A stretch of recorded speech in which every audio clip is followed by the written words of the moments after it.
Tujuan video pembentangan ini adalah untuk mengupaskan perbandingan antara aliran liberalisme dengan falsafah sejahtera, iaitu dari segi sejarah pembentukan dan peristiwa-peristiwa bagi setiap ideologi dan sebagainya. Seterusnya, tujuan video ini adalah untuk menentukan atau memilih ideologi yang manakah yang menjadi pilihan yang tepat dan memberi manfaat kepada negara Malaysia.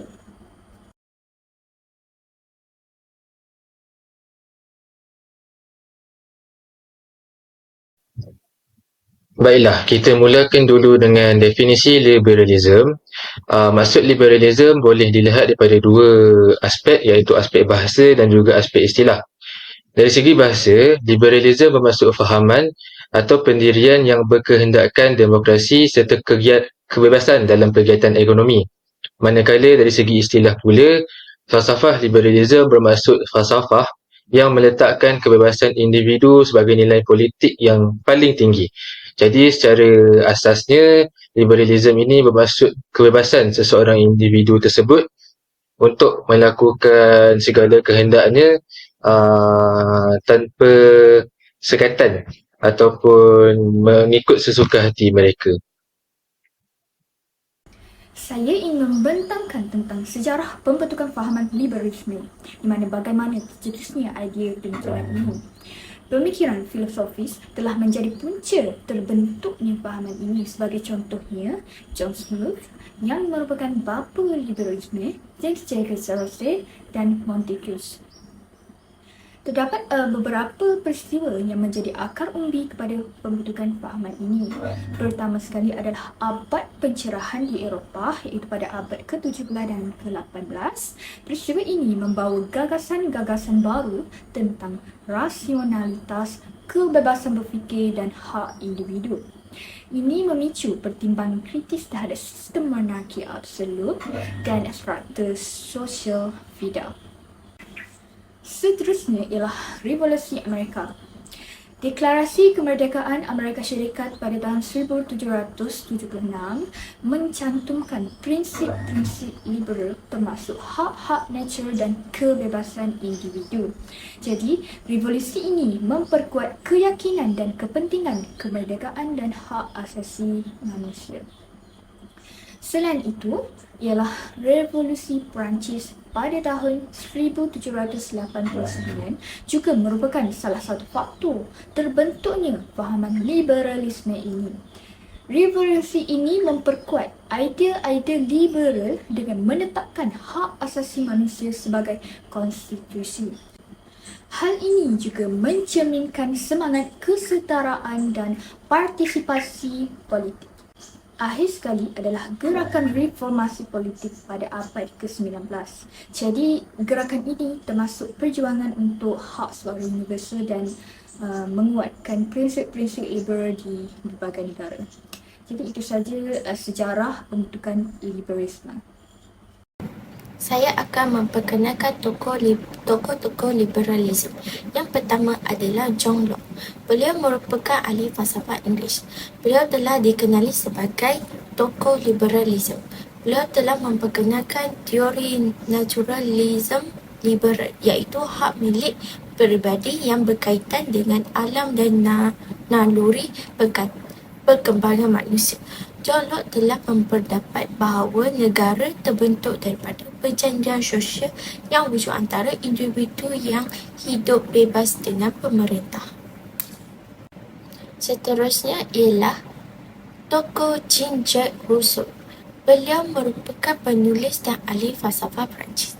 Pemikiran liberal Jean-Jacques Rousseau mempengaruhi revolusi Perancis, iaitu dalam membebaskan pemerintahan diktator, raja dan golongan bangsawan. Beliau memperkenalkan teori kontrak sosial, iaitu mengenai perjanjian rasional tentang seberapa kuasa yang dimiliki oleh negara atau sejauh mana kebebasan rakyatnya. Yang ketiga ialah Voltaire. Voltaire merupakan seorang penulis dan ahli falsafah Perancis juga. Voltaire sangat menyokong hak asasi manusia dan kebebasan sivil, termasuk kebebasan beragama dan hak untuk perbicaraan yang adil. Gerakan Voltaire disalurkan sebahagian besarnya melalui karya kritis doktrin gereja dan institusi Perancis pada zamannya. Terdapat beberapa kelebihan mengenai falsafah liberalisme. Pertama, terdapat keinginan dan inisiatif sendiri dari masyarakat untuk berkembang menjadi masyarakat yang lebih baik. Kedua, setiap individu mendapat hak serta kebebasan yang sama di dalam masyarakat. Ketiga, timbulnya motif mencari keuntungan dalam masyarakat sehingga ekonomi menjadi lebih efektif dan efisien. Keempat, setiap orang mempunyai hak dan kebebasan dalam memberikan kritik tajam terhadap pemerintah dengan adanya batasan dan etika. Antara keburukan liberalisme, yang pertama adalah boleh menggalakkan kepenggunaan yang berlebihan dalam ekonomi. Seterusnya menyebabkan masalah seperti hutang pengguna dan kerosakan alam sekitar akibat daripada pengeluaran dan penggunaan yang berlebihan. Keburukan yang kedua adalah tumpuan kepada kebebasan individu dalam liberalisme boleh menjejaskan perpaduan sosial dan mengurangkan sikap saling mengambil berat dalam kalangan masyarakat. Dan yang terakhir sekali, dasar ekonomi liberal boleh menyebabkan jurang ekonomi yang besar antara golongan yang kaya dan juga golongan yang miskin, sekaligus menjejaskan ketidaksamaan sosial. Setelah kita mengetahui definisi, sejarah, tokoh-tokoh, kelebihan dan juga keburukan liberalisme, bolehlah kita menyelami dengan lebih dalam lagi berkaitan tunjang kepada falsafah liberalisme ini. Edmund Fawcett telah menyenaraikan 4 idea yang menjadi tunjang falsafah liberalisme untuk membezakannya dengan ideologi-ideologi yang lain. Tunjang yang pertama adalah berkaitan penghormatan terhadap kebebasan individu, di mana golongan liberal ini percaya bahawa sesiapa sahaja perlu menghormati ketujuan hidup, pandangan dan juga kepercayaan seseorang individu yang lain. Seseorang individu itu juga tidak boleh memaksa sesuatu pandangan atau cita-cita untuk diterima oleh seseorang individu yang lain. Yang kedua, golongan liberal percaya bahawasanya konflik yang berterusan dalam pelbagai hal dan kepercayaan adalah sesuatu yang tidak dapat dielakkan. Edmund Fawcett menegaskan bahawa konflik adalah sesuatu yang baik, manakala kedamaian adalah sesuatu yang tidak baik. Kerana kedamaian itu akan menghalang kreativiti dan juga pemikiran kritis masyarakat dalam menyelesaikan masalah. Yang ketiga adalah golongan liberal juga melihat kuasa manusia sebagai sesuatu yang kejam kerana manusia itu cenderung untuk melakukan kerja secara sewenang-wenangnya dan juga tidak konsisten. Hal ini membawa maksud golongan liberal ini selalu mencurigai dan menentang segala bentuk autoriti yang dipegang oleh manusia. Yang terakhir sekali, liberalisme ini juga berpandangan bahawa sifat manusia adalah dinamik dan selalu melakukan perubahan yang baik. Oleh itu, golongan ini mewajibkan pihak berkuasa untuk menghormati masyarakat dan tidak menghalang atau mengganggu masyarakat dalam melaksanakan aktiviti dan kepercayaan masing-masing.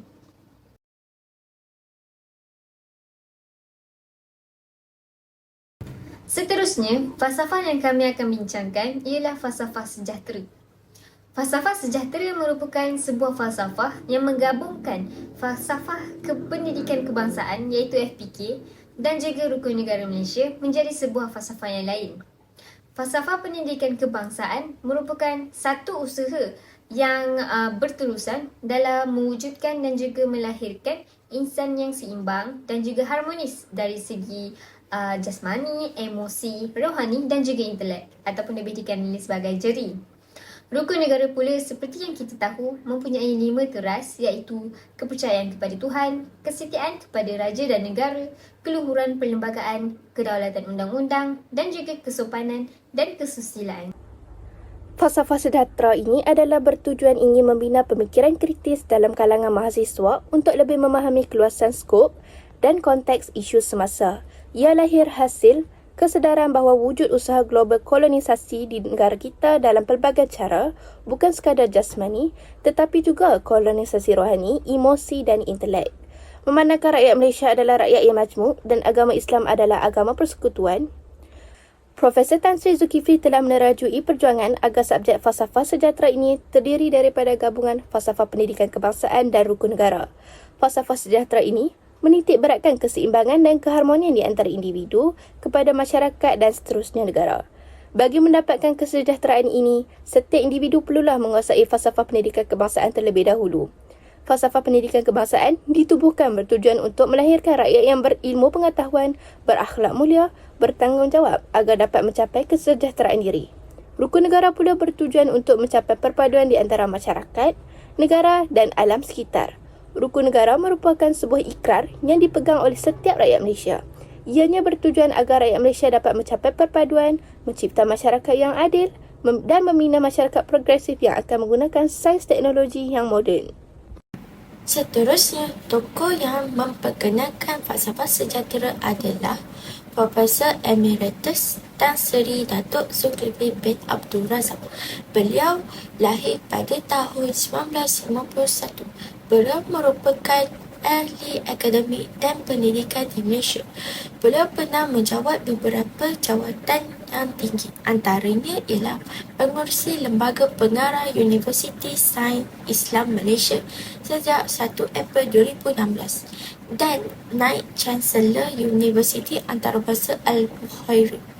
Beliau telah menerangkan maksud sejahtera iaitu seimbang dari pelbagai aspek. Beliau telah membahas tentang kebahagiaan dicapai melalui pemahaman terhadap nilai-nilai pendidikan dan konsep sejahtera masyarakat. Kebahagiaan dan kesejahteraan boleh dicapai melalui pembentukan insan yang berdaya, moral dan bertanggungjawab. Beliau juga meringkaskan bahawa sejahtera dengan dimensi kerohanian, fizikal, intelektual, kognitif, budaya, emosi, etika dan sosial. Seterusnya, saya ingin membincangkan tentang kelebihan-kelebihan falsafah sejahtera. Pertama sekali, falsafah sejahtera dapat membina pemikiran kritis dalam kalangan mahasiswa untuk lebih memahami keluasan skop dalam konteks isu semasa. Dalam konteks mahasiswa, falsafah sejahtera menggalakkan mereka untuk menyelami isu-isu semasa secara holistik, mempertimbangkan aspek-aspek sosial, ekonomi dan kelestarian. Ini membolehkan mahasiswa memahami dan menilai isu-isu kompleks dengan lebih mendalam.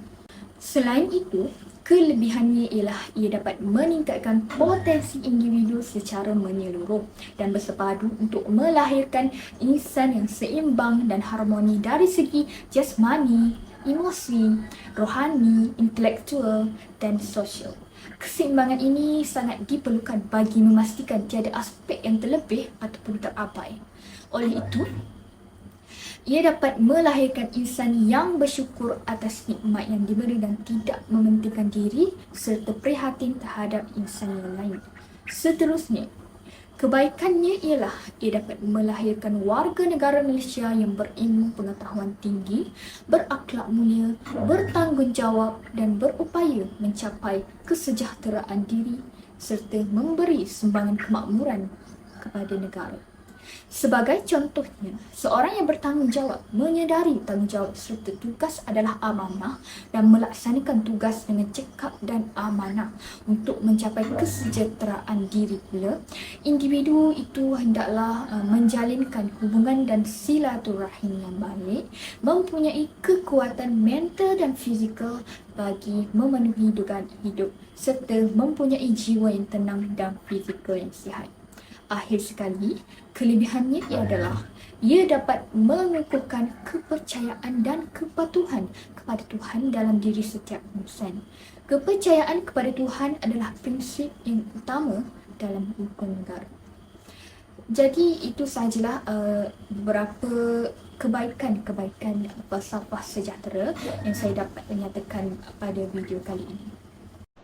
Antara kekurangan falsafah sejahtera, yang pertama adalah setengah masyarakat atau kumpulan tertentu enggan menerima pakai atau menukar mengikut falsafah sejahtera kerana ia bercanggah dengan kepentingan atau nilai yang sedia ada. Kekurangan yang kedua adalah penerapan falsafah sejahtera boleh dieksploitasi oleh pemerintah atau kumpulan elit untuk mengekalkan kuasa atau keuntungan mereka. Kekurangan yang ketiga adalah dalam melaksanakan falsafah sejahtera, masalah seperti sumber yang terhad, infrastruktur dan struktur institusi sering menjadi halangan yang ketara. Dan yang terakhir sekali, falsafah sejahtera agak sukar untuk dilaksanakan secara praktikal kerana kerumitan sosiopolitik dan kepentingan yang bercanggah dalam masyarakat. Baiklah, akhir sekali ialah aplikasi falsafah sejahtera. Falsafah sejahtera boleh diaplikasikan dalam beberapa perkara. Antaranya ialah etika dan moral. Etika dan moral merupakan satu ukuran dan piawaian yang digunakan untuk membezakan sama ada kelakuan seseorang individu tersebut baik maupun buruk. Maka sangatlah digalakkan seseorang individu tersebut untuk mengaplikasikan falsafah sejahtera dalam kehidupan sehariannya supaya individu tersebut dapat menunjukkan etika dan moral yang baik dan terpuji. Perkara yang kedua ialah sains dan teknologi.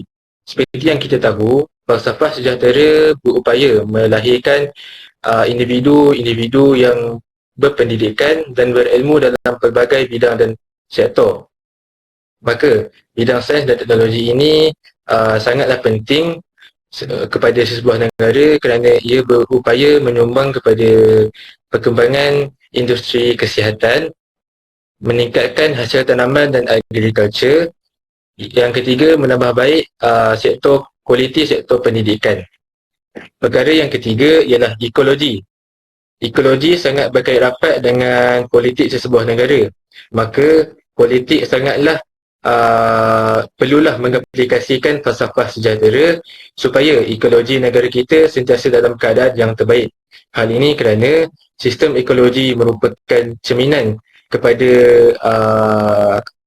keadaan ekonomi sesebuah negara sama ada ianya dalam keadaan yang kukuh ataupun tidak.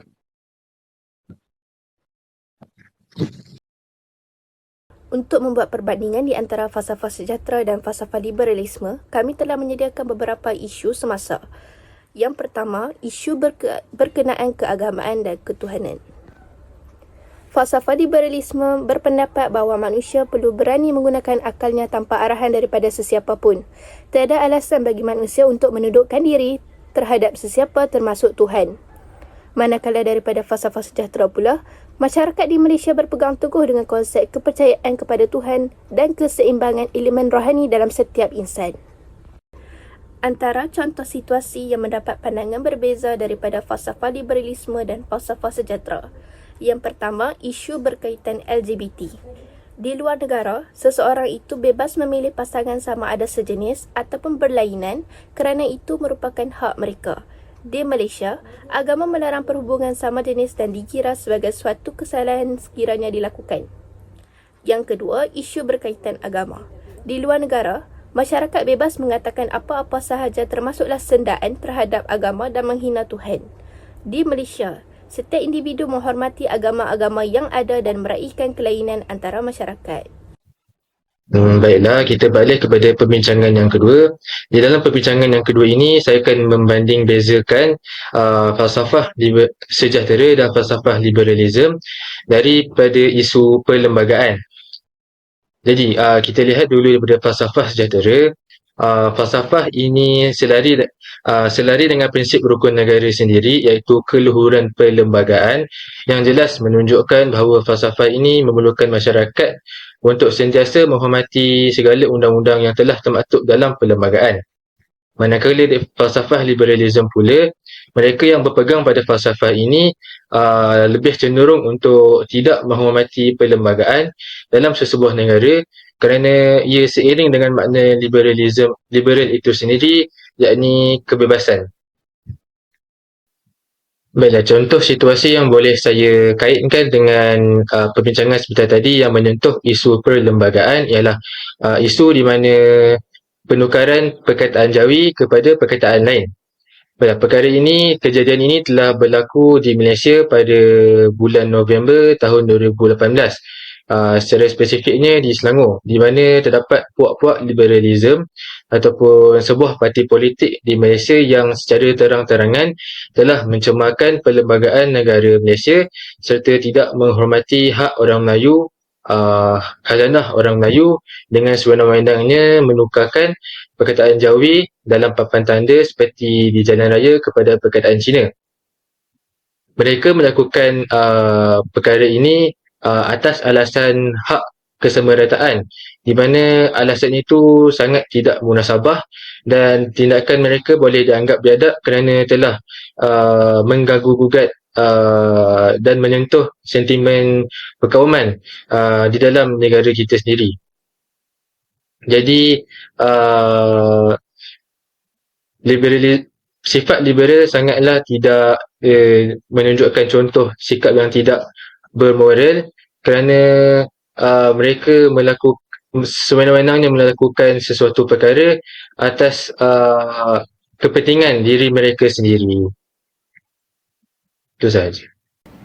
Kesimpulannya, terdapat dua perbezaan antara falsafah sejahtera dan falsafah liberalisme. Yang pertama adalah dari segi keagamaan dan ketuhanan. Situasi ini boleh dikaitkan perbandingan berkaitan isu LGBT dan isu agama di Malaysia dan di luar negara. Perbandingan yang kedua adalah dari segi perlembagaan. Situasi ini boleh dikaitkan dengan perlembagaan adalah penukaran perkataan Jawi dan perkataan lain. Falsafah liberalisme merupakan falsafah yang mementingkan kebebasan individu mengikut kehendak mereka. Secara kesimpulannya, daripada pembentangan ini, kita dapat melihat bahawa falsafah sejahtera adalah lebih sesuai yang digunakan di Malaysia kerana ia merangkumi semua aspek bagi menjamin keharmonian di Malaysia. Sekian daripada kumpulan pembentangan kami yang bertajuk Peranan Falsafah Sejahtera dalam mendepani fahaman liberalisme di Malaysia.